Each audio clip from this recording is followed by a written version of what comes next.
Students, welcome to class 10th। और आज हम करेंगे एक्सरसाइज 7.4 यानी मिसलेनियस एक्सरसाइज का क्वेश्चन नंबर 1। बस एक ही क्वेश्चन होगा इस एक्सरसाइज में जो कि मोस्ट इम्पोर्टेंट क्वेश्चन है, वो है क्वेश्चन नंबर 1। पहला है पॉइंट क्वेश्चन जो है पढ़ते हैं इसे। बिंदुओं 1 2, और B 3, 7 को जोड़ने वाले रेखाखंड को रेखा 2x + y - 4 बराबर जिस अनुपात में विभाजित करती हैं उसे ज्ञात करना है। यानी हमें 2 पॉइंट दिए हुए हैं और एक रेखाखंड यानी लाइन दी हुई है, कुछ इस तरह है जो इक्वेशन जिसकी, और हमें उसे रेशियो में डिवाइड करना है। हमें उसके रेशियोज निकालने हैं। तो रेशियो निकालने के लिए जो हमें ए दिया हो तो हमने ए लिख लिया, बी मतलब बी के पॉइंट लिख लिए। रेशियो 1 बताया था, जब रेशियो निकालने के लिए दिया हो तो हमने के रेशियो 1 लेट कर लेते हैं। और हमें ऊपर एक्सरसाइज दी हुई थी 2x + y - 4 = 0, ये हमें कंडीशन दी हुई थी। तो माना आवश्यक अनुपात लेट रिक्वायरमेंट रेशियो के रेशियो 1 विभाजन सूत्र का फॉर्मूला लगता है। विभाजन सूत्र का फॉर्मूला लगाएंगे एक्स की वैल्यू के लिए, के की वैल्यू एल की जगह के लगाएंगे तो lx2 + mx1 अपॉन में l + m, y = ly2 + my1 upon में l + m। ये हो गया हमारा फॉर्मूला कि x की वैल्यू के लिए। इससे क्या फ़ायदा होगा, क्योंकि अगर हम x की वैल्यू निकाल लेंगे इस फॉर्मूले से तो हम यहाँ पे x की वैल्यू पुट कर देंगे, और जो y की वैल्यू के लिए वो y की वैल्यू पुट कर देंगे, और दोनों को सॉल्व करके हमें k की वैल्यू निकल जाएगी और उसे हम के रेशियो 1 में लिख सकते हैं ईजीली। पहले हमने लेट करा, लेट करने के बाद अब फॉर्मूले में वैल्यू पुट करते हैं। x = k × 3 + 1 × 1 अपॉन में k + 1। x जो l की वैल्यू के रेशियो 1 था वो k तो यहाँ आ गया l की जगह, और m की जगह आ गया 1। इंटू में जो बात हो रही थी उसकी x2 की, तो x2 है हमारा 3 प्लस फिर 1 की वैल्यू के रेशियो 1 था इसलिए 1 इंटू में फिर x1 की वैल्यू है 2, वो भी 2 है तो लिख दिया अपन k + 1। इसी तरह y की वैल्यू पुट करी k × 7 + 1 × -2, क्योंकि k तो हमारा था ही रेशियो का, और इंटू में 7 वो है y2, तो y2 की वैल्यू 7 रखी, प्लस में 1 इंटू में y1 की वैल्यू है -2, तो -2 इंटू करा अपॉन में k + 1। x = बनी हमारी इक्वेशन 3k को 3k से इंटू करा तो 3k + 2 × 2 अपॉन k + 1। y की वैल्यू आ गई 7k - 2, क्योंकि -2 इसलिए आया क्योंकि -2 वहाँ था, यहाँ प्लस का 1 था, इसलिए -2 अपॉन k + 1। अब दी गई रेखा, जो हमें रेखा दी हुई थी वो क्या दी हुई थी 2x + y - 4 = 0। अब हमने वैल्यू पुट करी जो x की आई, x की वैल्यू आई 2, तो x की जगह लगा दी 3k + 2 अपॉन में k + 1 प्लस y की वैल्यू लगाई 7k - 2 अपॉन k + 1 माइनस के 4 ऐसे कैसे बराबर रखा 0 के, ठीक है। अब ये k + 3k + 2 अपॉन 2 ऐसे कैसे एलसीएम लिया k + 1 को 0 से मल्टीप्लाई करा, सब 0 हो गए, क्योंकि इसके नीचे था k + 1, इसके नीचे था k + 1, कोई दिक्कत नहीं, इसके नीचे नहीं था तो k + 1 से मल्टीप्लाई करा माइनस के 4k + 1, बाकी जो बचा वो 0 से मल्टीप्लाई हो गया, इसलिए ख़त्म। तो 2 बचा खाली 3k + 2 + 7k - 2 माइनस के 4k + 1, ये बचा। अंदर मल्टीप्लाई करा 2 3 6k 2 + 2 2 4 प्लस 7k - 2। अब ये माइनस के 4 को इंटू करना अंदर, तो माइनस के 4k और माइनस के 4 बराबर 0। माइनस का 4 और ये प्लस का 4 माइनस के 4 कैंसिल आउट हो गया। 6k और 7k 7 6 13k और माइनस के 4k, तो 9k बचे। माइनस के 2 बराबर 0, 9k बराबर प्लस का 2 हो गया।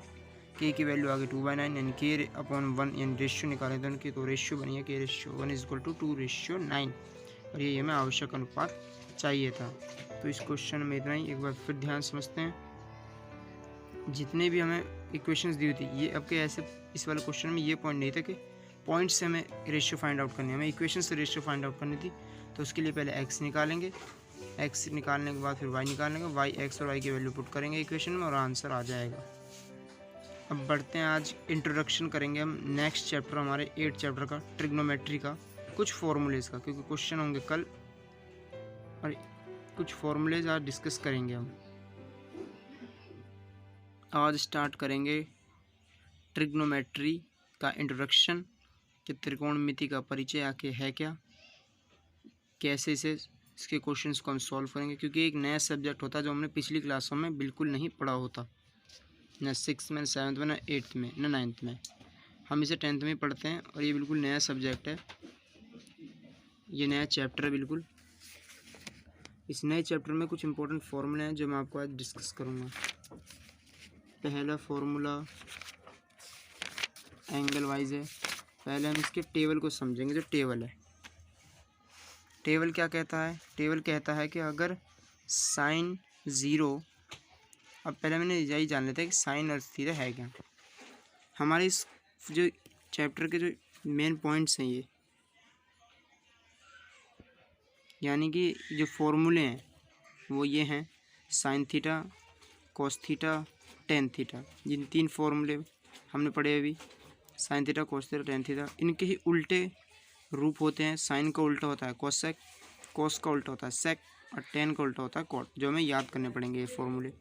याद करने के बाद इन 6 फॉर्मूले के अब अलग अलग फॉर्मूले क्रिएट होते हैं। जैसे कि पहला फॉर्मूला बना sine square theta plus cos square theta is equal to 1, और फिर sine square theta plus cos square theta is equal to 1। ये हमें याद रखना होगा कि sine square theta plus cos square theta की वैल्यू हमेशा 1 होती है, और कहीं हमें क्वेश्चन में 1 मिलेगा तो हम इसकी जगह ये भी पुट कर सकते हैं। वो कंडीशन के मैटर पे रहता है कि कैसे करेंगे।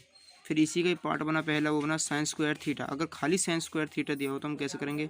तो उसका आंसर निकलेगा 1 माइनस के कॉस स्क्वायर थीटा, क्योंकि 1 तो यहाँ ऐसे कैसे ही, ये माइनस का तो जाके ये प्लस का तो जाकर माइनस का हो गया। इसी तरह दूसरा पार्ट बनेगा कॉस स्क्वायर थीटा का, वो बनेगा 1 माइनस के साइन स्क्वायर थीटा। ईजिली कैसे बना? 1 ऐसे कैसे रखा, साइन स्क्वायर प्लस का था, इधर जाकर माइनस का हो गया। दूसरा पॉइंट जो हमारा बना वो है sec square theta minus tan square theta is equal to 1। अब 1 की वैल्यू आई, इसका पहला पार्ट निकला हुआ है सेक स्क्वायर थीटा, यानी कि 1 प्लस के टेन स्क्वायर थीटा। इसे यहाँ पे लेगा प्लस में, 1 तो वैसे ही रहा। दूसरा है सेक स्क्वायर थीटा माइनस के 1 बराबर टेन स्क्वायर थीटा। ये दूसरा फॉर्मूला हो गया। इसके कितने फॉर्मूले पढ़ लिए हमने? 3 6 ये नाम इनके उल्टे करना 3 फॉर्मूलों के, और 3 और 3 6 ये हो गए। फिर 2 ये हैं कि कोस स्क्वायर थीटा माइनस के cot square theta is equal to 1। फिर पहला पार्ट जो बना हुआ है cosec square theta is equal to 1 plus cot square theta. इसी का दूसरा पार्ट बना कोसेक स्क्वायर थीटा माइनस के 1 बराबर कोट स्क्वायर थीटा। अब इन क्वेश्चंस के जो फॉर्मूले बन रहे हैं, ये फॉर्मूले आप जब तक इन्हें याद नहीं करोगे आपको ट्रिगो बिल्कुल नहीं आ सकती, क्योंकि इन्हीं फॉर्मूलों से बेस है हमारा ट्रिगो चैप्टर को करने का। अगर ये फॉर्मूले आपको याद हैं या आते हैं आपको ये लगाना इन कंडीशंस के अलग अलग हिसाब से, तो तभी आप ट्रिगो कर सकते हो, वरना आप ट्रिगो नहीं कर सकते। कुछ होते हैं मैं तो देख लूँगा फॉर्मूले तो ही कर लूँगा, देख देख के करो, पर कुछ कंडीशंस ऐसी बनाओ जिससे तुम बिना देखे इन फॉर्मूलों को कर सको और याद कर सको। बिना देखे इन फॉर्मूलों को उन्हें याद करना ही बहुत इंपॉर्टेंट है। अब जो अगले अगले फॉर्मूलों की कंडीशन बन रही है वो थोड़ी इस तरह है कि कोसेक थीटा का अगर कोई फॉर्मूला पूछेगा उल्टा क्या होगा, तो हमें पता है साइन होता है, लेकिन कोसेक थीटा का उल्टा होगा 1 बाय साइन। इसी तरह सेक का उल्टा क्या होगा? 1 बाय कॉस। टेन का उल्टा होगा sine by cos theta, sine theta upon cos theta. और टेन का उल्टा कोट होता है, कोट का क्या होगा? सिर्फ वही चीज़ है, बस उल्टा कर दो, कॉस को ऊपर ले आओ, साइन को नीचे ले आओ, cos theta upon sine theta. Cot का फॉर्मूला होगा 1 by tan theta. Cot square theta, इसे मैंने ऐसे रैंडमली सॉल्व करा कि कोट स्क्वायर थीटा क्या होगा आखिर। ज़्यादातर बच्चों को जवाब होगा 1 माइनस ये होगा, तो यही है, लेकिन इसे सॉल्व करेंगे कि और कंडीशन में कैसे बन सकता है। कोस स्क्वायर थीटा का उल्टा क्या होगा? 1 by ten square theta, square तो लगा कर रखा, और कोस square theta upon sign square theta, 1 by ten square theta का उल्टा हो गया कोस स्क्वायर थीटा, जैसे कि यहाँ पे। अब बढ़ते हैं एंगल्स की तरफ। एंगल कैसे याद करें? ये जो पूरा टेबल है ये आपकी बुक में मिल जाएगा आपको, इसे आपको पूरे को याद करना होगा। कैसे याद करेंगे? सिंपल तरीका, 0 साइन थीटा, एंगल है थीटा, यहाँ पर एंगल ए दे रखा है, यहाँ पे मैंने थीटा लगा लिया है। साइन थीटा 0 डिग्री पर 0 होता है, 30 डिग्री पे 1/2, 45 डिग्री पे 1/√2। देखो 1/2 हुआ, फिर 1/√2, फिर 60 पे हो गया √3/2, और 90 पे हो गया 1। ये हो गया साइन का डिग्री फार्मूला। लेकिन साइन के जब एंगल को देखेंगे, अब कॉस को देखो, कॉस का उल्टा चला बिल्कुल साइन में। जो 90 डिग्री 1 था वो कॉस का 0 डिग्री 1 हो रहा है। जो 60 था यहाँ 3/2 हो रहा है 30। जो 45 था वो सेम ही रहा, जो 60 था वो 30 हो गया साइन का 1/2, और जो साइन का 0 था वो कॉस का 90 0 हो गया। तो मतलब ये दो फॉर्मूले तो याद होगा क्योंकि एक दूसरे के सिमिलर हैं। इसी तरह टेन को देखो, सिर्फ टेन का 0 डिग्री पर 0, 30 डिग्री पर 1/√3, 45 डिग्री पर 1, और 60 डिग्री पर √3, और 90 डिग्री पर अपरिभाषा यानी इन्फिनिटी जिसे कुछ कह नहीं सकते। ज़्यादातर यूज़ 10 का 45 होता है जो कि 1 है, इसे याद रखना चाहिए। बहुत से कॉमनली क्वेश्चन में 1 ही यूज़ होता है। अब देखो 10 का याद करने के लिए क्या तरीका है, 10 का उल्टा क्या होता है, कॉट। तो कॉट को देखो, कॉट का 0 डिग्री है परिभाषित, 30 डिग्री √3 और 45 डिग्री 1 ही है, और 60 डिग्री का 1/√3, और जो 10 का 0 डिग्री पर 0 था वो कॉट का 90 डिग्री पर 0 है। यानी कि साइन है सिमिलर कॉस की तरह, टेन है सिमिलर कॉट की तरह। अब कॉसेक और सेक हैं एक दूसरे के सिमिलर। कैसे, कॉसेक का जो 0 डिग्री है वो अपरिभाषित है, और जबकि 30 डिग्री 2 है, और 45 डिग्री √2, और 60 डिग्री √2/√3, और 90 डिग्री 1। और सेक का है जो 90 डिग्री 1 है वो यहाँ सेक का 0 डिग्री 1 है। बाकी उल्टा चलता चला गया सीरीज 2√3, तो यहाँ 2√3, √2 2 अपरिभाषित अपरिभाषित। तो ये टेबल और ये फॉर्मूले आपको याद करने पड़ेंगे, जो कि हमें एक्सरसाइज करने में उनके क्वेश्चंस को सॉल्व करने में मदद करेंगे। तो उम्मीद है आपको ये वीडियो अच्छी लगी। वीडियो को लाइक करो, शेयर करो और कमेंट करो, और चैनल को सब्सक्राइब करो। Thank you. हेलो फ्रेंड्स, तो कैसी लगी मेरी वीडियो कमेंट करके ज़रूर बताना। अगर पसंद आई हो तो चैनल को लाइक करो, शेयर करो और सब्सक्राइब करो। Okay, bye.